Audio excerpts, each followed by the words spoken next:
Welcome back to another Good Eye Podcast. I'm Jay Smack, and today my guest is Deanie Eldridge from the American Diabetes Association, and we're talking about Tour de Cure, their fundraising cycling event that's coming up quickly, April 27th.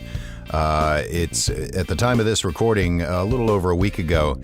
It was obviously a little bit further away than it is right now, so it's quickly approaching out of Smithfield, and you can get involved. So check out our conversation and please direct any questions to ADA. You can also hit me up here, jay@jsmack.com, and I'd be happy to forward your questions. But let's hear all about it. As an avid cyclist myself and someone who participates in these events, I'm really looking forward to this. Here's my conversation with Deanie Eldridge from the ADA.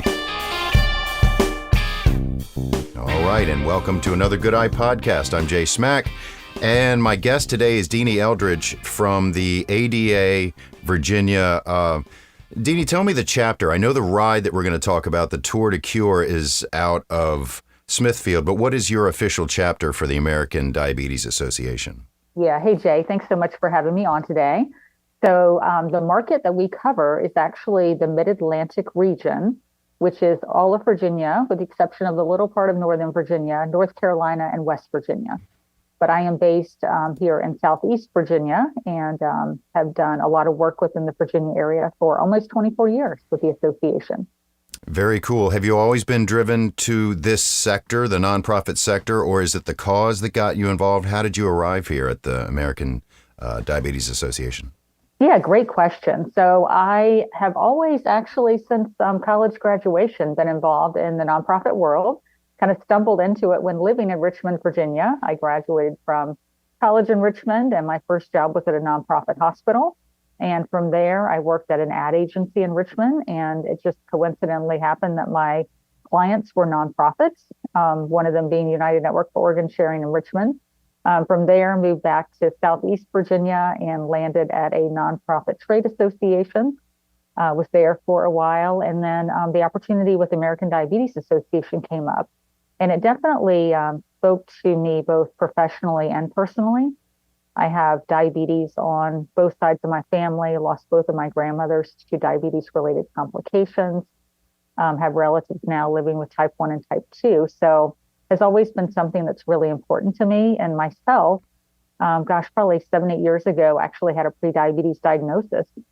So that was kind of a wake-up call for me to take a little bit better care of myself in terms of eating better and getting a little bit more physical activity. So yeah, it just seemed like the perfect blend of my professional world and something that I was passionate about personally.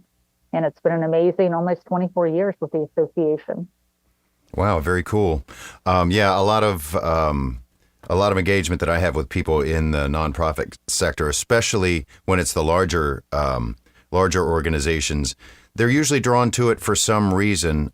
Sometimes they just end up there and they absolutely love it because there's that sense of mission. But a lot of people don't realize that a nonprofit needs to be run much like a business. You know, I like to say the bottom line is always waiting. So I think a lot of people get into that sector and don't realize how much attention to the bottom line needs to be paid, that they kind of maybe open the doors or appeal to people to help the nonprofit, but there's a lot of strategy that goes into it, and a lot of these events that we'll be talking about today, the Tour de Cure. No, you were absolutely right. And I think the background that I had within other nonprofit organizations definitely helped, because I was able to come in with more of that business and kind of running the operation mentality, but then also being able to bring in the passion and the excitement, which I think has really kept me so engaged over the years in terms of the literally now thousands of individuals I've met in Virginia who are living with diabetes and, just finding ways to support them. And so many of them have now become close friends and like family to me, as I see them go through their struggles. So it means even more for the work that we're doing. And I should have mentioned as well, I actually did get involved initially as a volunteer with the association. So while I was still at my other employer, one of the staff at the association at the time had invited me to be part of a marathon training program. I was a pretty active runner and race walker at the time. So that's kind of how I got involved. So for 6 months, I was a volunteer, and then transitioned from that into a staff role. Yeah, and ironically, the events themselves, that's how I ended up sort of engaged with the nonprofit sector, in that I used to, I'm still a pretty active person. I love cycling and bike riding and mountain biking, and I used to do some mountain bike races, and I found I was breaking so much stuff on my bike or on my person. I kind of migrated away from it and leaned into more of these events, which I absolutely love. The sense of community and fulfillment and helping, especially if there's a personal connection. And I was involved with some smaller events. And then the MS ride is the first big one I got involved with. A dear friend of the family was diagnosed with MS, and I saw his struggles. And I'm like, it's the least I can do to get into these events and help and do a little of my part and feel like I'm engaged with something. But specifically, we're not going to get into too much medical subject matter. That's not our forte. We're not giving any advice or anything like that. But I am surprised, or have been surprised, how diabetes is a condition that really hides in plain sight. And it affects so many people across the country. Many of them don't even know it, or don't think about it, or think that maybe it won't happen to them, but it's something that you can acquire. And it makes perfect sense that a sporting event like this Tour de Cure, the cycling event, is an event that can help an organization like the American Diabetes Association, because exercise is so important, not just for physical health, but mental health. How long has the Tour de Cure, and we can sort of migrate into the event now, how long has it been around, either nationally or locally? Is it the same length of time? Because I know that a lot of these events go on around the country. So it's really close in terms of length of time. Tour de Cure is celebrating its 33rd anniversary this year as far as a national event. And we've actually had the event within the Hampton Roads, Virginia area, although it was a statewide event and is now a regional event for 31 years. 31 years. And it's out of Smithfield. And I know we had talked earlier in a conversation we had just to kind of talk about what we're going to do on the podcast. And you had some moving around a bit. It's moved around a bit, but do you think you found your home now in Smithfield as the start finish line? Or is it the start finish line? Is it the same? It is the same, okay. Yes. So we are at Windsor Castle Park in Smithfield. So that is our festival site and start finish. And yes, as you said, we have definitely moved around in the 31 years that we've had the event. We have been, in Virginia Beach and in Suffolk. We actually used to do the event leaving Chesapeake, and the cyclists would ride, the 100-milers would ride all the way to the Outer Banks. They would literally cross the Bomb Bridge and go to Manteo, which was our final destination. And then their bikes would come back on a truck and they would ride back on a bus. And we did that for a few years. We've been into North Carolina. So for some years, we started in areas of Suffolk, and we're down in, Pasquotank County and Elizabeth City area. But the last few years, since we've come back from the pandemic, we have been in Smithfield. We absolutely love the location. It is absolutely beautiful. If anyone's been to the town of Smithfield, they know how charming and quaint and amazing it is. And everyone who is there is just so kind, and they have welcomed us with open arms. So we love the venue. This will be our third year there. We do tend to, Jay, and I'm not saying that we're making a change anytime soon, but we know that cyclists from time to time like new routes. They like new adventures, new locations. So I would say that for now, it's a wonderful location for us. We love that it's a little more central in the state. So it's a little easier for not only cyclists from the Hampton Roads area, but cyclists from Central Virginia, from the peninsula, to be able to participate. But I would say, maybe in a couple more years, we might be looking at a new home as well. But for now, we really love the venue we're at. Do you take suggestions from cyclists, participants, or non, as far as, hey, this would be a great route, I ride it all the time, et cetera? Absolutely. And we've done that this year, as a matter of fact. The route that we're using this year, we used portions of it a couple of years ago. But we are always looking for input from cyclists, because those individuals know. They know the routes that are going to be safe, that are going to be interesting, that are going to be appealing. We actually have an avid cyclist who lives in Smithfield, who's become very involved with the event this year. And he even pointed out, a couple of areas. So he's like, oh, these roads might be a little bit challenging for more of a novice cyclist. And he was able to help us identify some new routes that would work better. So we are always in the market for listening to our volunteers and our participants to see what we can do to enhance the event and take it to the next level. And we've done that consistently for years. I think it's really cool that you have a number of different lengths. There's 100, there's a century, there's a metric, just short of a metric. It looks like it's 63 miles. You have a 30, you have a 10 miler, which really offers something for everybody. Do you find that the serious cyclists, I'm curious about the numbers of the various routes. I can only draw on my own experience. Usually a metric is a very, very popular ride, followed closely by about a 30-ish mile ride. How many participants, as far as a percentage, do the 100, 63, 30, or 10? So if I had to estimate, I would say probably 65, 70% do the 100 and or the metric century. Wow, okay. So typically our largest group, I would say then probably 30% or so do the 30 mile, and probably about 10% do the 10 mile. Nice. Do they follow each other, mirror each other? Is it the same route for everybody, barring a cutback, or are they completely different routes? So the 100, the metric century, and the 30 mile, all are basically on the same route. So to your point, the 30 milers would go in the 15 miles. They would utilize a couple of the same rest stops as the 163 miles and then come back. The other two routes basically are mirrored on top of each other. There's just a turnaround point for the metric century to come back a little bit earlier, so they miss one of the longer loops on the course.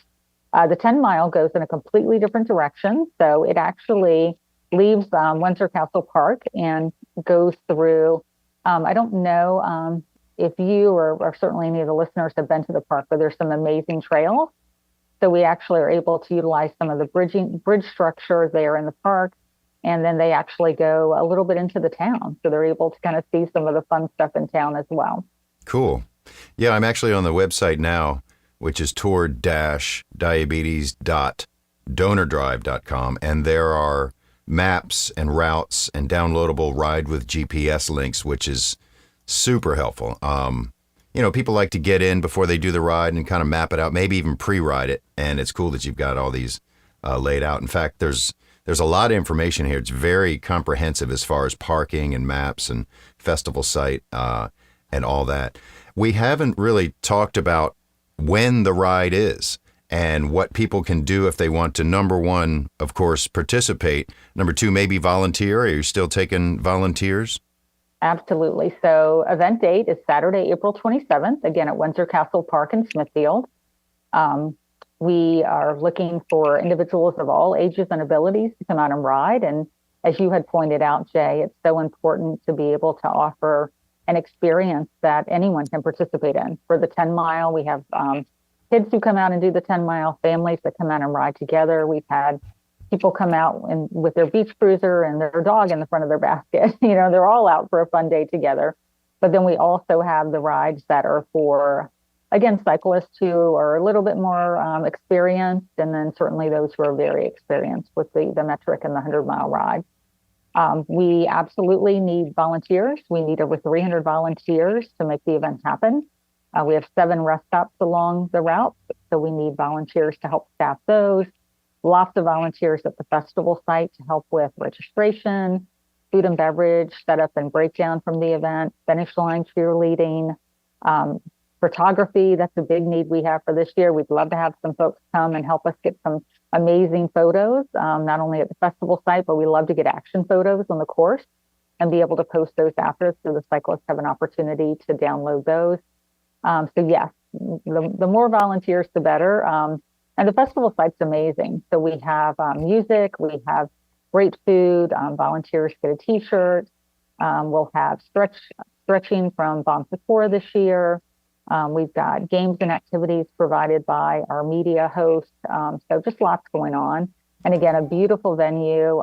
There's lovely walking trail. So some of the cyclists might get back and do some stretching and then go out and take a little walk and enjoy the nature that's part of Windsor Castle Park as well. Yeah, you mentioned the support, the on-course support, specifically the rest stops. I'm curious, an idea of how close the rest stops are together and the sort of support that you have on the road, which is super important when you're a cyclist out there participating in these events. It just jazzes you up to see people supporting you know, on the road and the event. And I mean, it's just a great feeling of fellowship out there. So I'm curious about the support, whether it's any sort of police presence, the rest stops, etc., and to just jam one little aspect in there. You had mentioned that sometimes you reach out to other nonprofits to help with these rest stops and support. Do you find a lot of that? Yep. So I will speak on all of that. Courses, all of that. courses, rest stops. Yeah. Throwing a lot at you. One thing at a time. So the rest stops are so key, and we do have amazing. So some of our sponsors will come out and they'll make it a team building exercise for their employees to come out and man the rest stop. We are so excited this year to actually have representation from the MS 150 to come out and help with the rest stop. And we, in turn, like to go out and help with their events. You know, I think just a lot of camaraderie and support among the cycling community and among nonprofits in doing that, which I think is amazing. All the rest stops are fully stocked with great snacks and Gatorade and water. We promote for the rest stop teams to actually do decorations and to have music and to make it really festive and fun so that every rest stop feels very different and exciting when the cyclists roll in.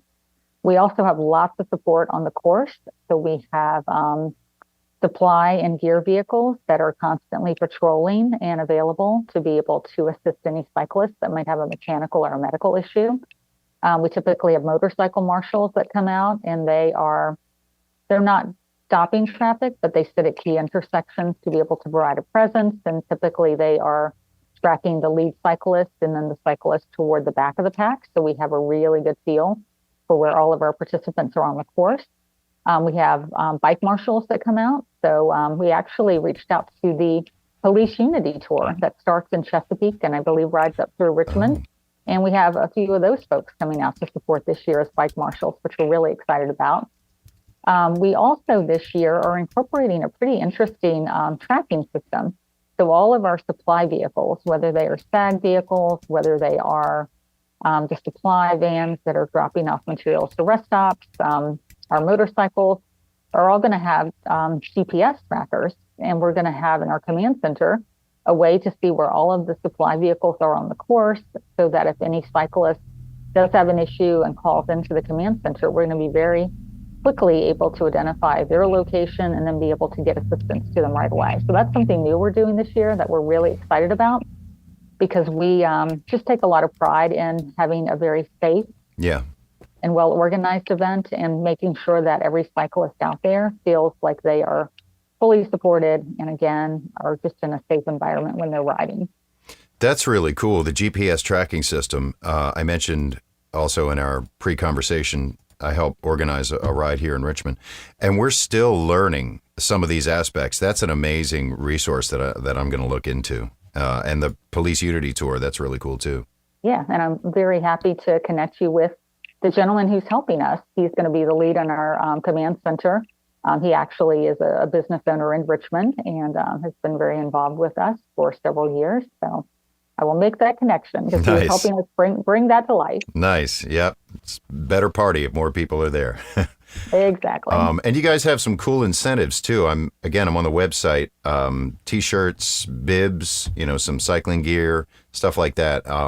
Not that when you join this kind of event, you quote unquote want to get something out of it, but it's nice to recognize and keep a memento and stuff like that. Exactly. So for individuals who register, there is a nominal registration fee, and then there is a $250 fundraising minimum.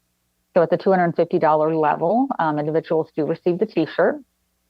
For our individuals who are riding, who also live with diabetes, who knows that when they register, they also will receive a Living Red jersey once they have reached the fundraising minimum. And then, as you said, beyond that, we have great incentives for levels from $500 and beyond. So we have great cycling jerseys. For individuals who raise $1,000 or more, we have champion incentives, so champion jerseys. And at the actual festival site, We have 2 special tents. We have one for our Red Riders, our individuals living with diabetes.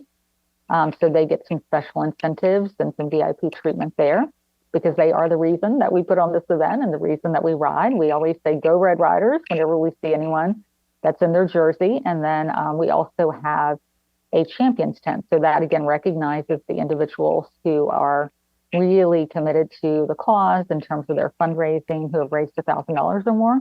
So we have some special incentives and goodies and thank yous for them day of event as well. I'm glad you brought up the fundraising because that can be an issue sometimes, especially if you do a lot of these events. I do several of them a year, and I can't keep sticking my hand out and asking people for money. Hey, I'm doing another one. I'm doing my 4th ride this year. Can you sponsor me for another $100? I just don't like to ask them to do that. So generally what I'll do, and you mentioned the $250 minimum, is just sponsor myself for that amount. And I'm helping a good cause, and I'm able to participate because I know some organizations struggle with whether they should do fundraising or just have an entrance fee that makes it worthwhile, say between $60 and $100. So that's really cool, and that's a very hittable benchmark. You know, it's a lot of money, but these things are tax deductible. You get into a great event. Like I said, the fellowship is just amazing, and if you're an athletic type of person or like to get outside and do these events, it's a great way to participate, especially if you have your 1 or 2 events a year that you really love to do. Because I'm always looking for these new events. But like I said, it's hard to keep asking for money. So I'm glad you brought up the minimum. And it's usually right around there, I find. That $250. Yeah, absolutely. I think it's pretty nominal for most rides. And I will say, so when someone registers, they do have access to their very own personalized, really support center. They can log on. They're able to connect to Facebook, which is my preferred way to fundraise. I like to put posts on Facebook, and it's amazing. You know, people that you may have very loose connections with or known over the years, that they realize you have a passion for a particular cause, that you have a connection to diabetes, and suddenly you realize they have a story. Because, I know we haven't talked too much about statistics, but currently 1 in 10 Americans are living with diabetes. And probably even more startling is that 1 of 2 adults now is estimated to either have diabetes or prediabetes. Prediabetes being a condition where your fasting blood sugars are elevated, but not to the extent that you would have the full diabetes diagnosis. So again, Facebook is a great way for me to tell my story. There's also options for individuals to send email to their contacts, to send text messages. So if you're not comfortable, going up to someone and saying, "Hey, can you sponsor me for the event?" I think those are a little bit more easier ways to be able to ask, for a donation. And then if someone, if again, it's a cause that touches them and they're so inclined, it's a great way for them to make a donation. And we'll often say, again, looking at the $250, it can definitely feel daunting, but we kind of try to boil it down to that's, maybe asking 10 people for $25 or 25 people for a $10 donation. So if you look at it that way, sometimes it might feel a little more manageable, but we do definitely, Jay, have people who say this is a cause that's important to me. Mm-hmm. So they do make their own donation to be able to ride.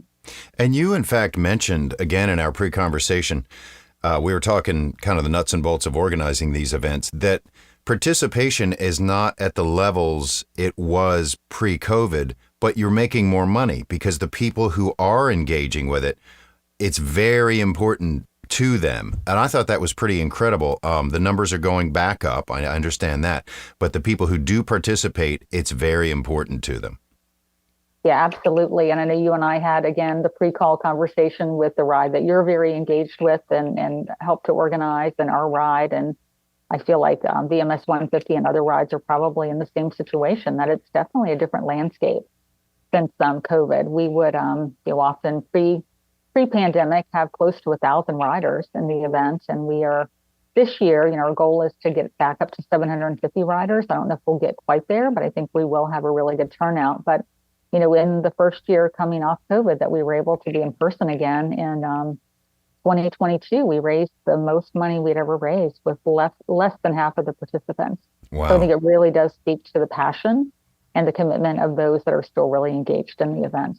It really does. I do want to respect your time and start to bring this to a close. There is one thing that popped up, and this came up offline. I actually saw it in a chat group. Is there any special mechanism or consideration in place for some of those red riders? Because if you're doing a metric century or a century, there's a lot of these energy foods that are very high in sugar. Is there any special consideration given to that? I'm not sure how you navigate it, but I was just curious. And if we're getting into a medical territory, no sweat, but it is something I'm sure that has to be thought about. Yeah, absolutely. So we do have medical personnel at every rest stop, and they are very much trained not only to handle, scrapes and those types of incidents that might happen on a ride, but really to be attuned to check for individuals who might in particular be struggling with a low, which can happen. You exert a lot more physical activity and your blood sugar drops.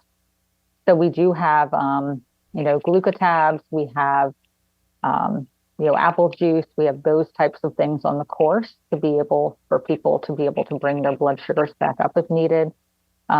Most people these days will bring their own technologies. They'll bring their own glucose meters, they'll have their CGMs, they'll have their insulin pumps, but we make sure to have, meters at the rest stops in case someone doesn't have theirs. And again, are always keeping a watchful eye on how people are doing as they're going through their different routes. And we definitely look at that from the perspective of the snacks as well. Mm-hmm. So while we definitely want to have some of those high carb foods and snacks that are really important, when you're expending all that energy on a bike ride, we also are wanting to make sure to have some really good protein choices and good choices that are going to work within, maybe a particular diet or choice of those living with diabetes as well. Yeah, cool. Yeah, really good point. Well, I like I said, I do want to respect your time, but I also want to open it up. Is there anything you'd like to mention specifically about the event or ADA in general that we haven't touched on? Yeah, so I'd like to take a minute just to talk about where the funds go, because again, Tour de Cure is our largest signature initiative, not only in Virginia, but really across the country for the American Diabetes Association. So the funds that are raised from this event very much go to support the three pillars of our organization. The first being research to not only find a cure for diabetes, which I think if you ask anyone living with diabetes, that's their number one thing, that they would want, but really to find better methods of care to keep people healthy until the cure is found. So a couple of the, advancements even in the last 10 years that ADA has been at the forefront of are continuous glucose monitors, a decade in the making, and now millions of individuals have access to that amazing technology that at any given minute can let you know if your blood sugars are going up or down, if you need to administer more insulin, if you need to have a snack, what you need to do to make sure that you're taking care of your diabetes, because it's so important with the disease to stay in range to prevent, vessel damage and nerve damage. So I think that technology is amazing.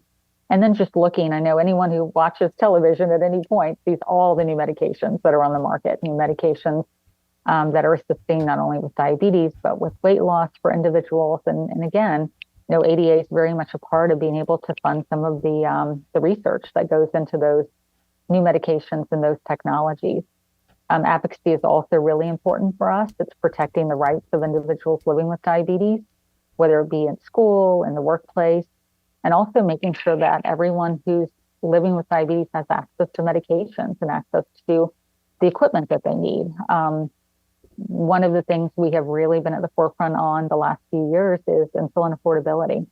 So we really led the way as an association and are really proud of now the $35 insulin cap for Medicare and Medicaid that's now been announced. And I don't know the exact number, but I know that more than half, and I want to say 2/3 of states in the country now have insulin cap legislation, which is, again, helping people who maybe a few years ago were spending thousands of dollars a month on insulin to be able to afford that life-saving medication with maybe a cap, again, of $35 a month or $100 a month versus what they were paying in the past.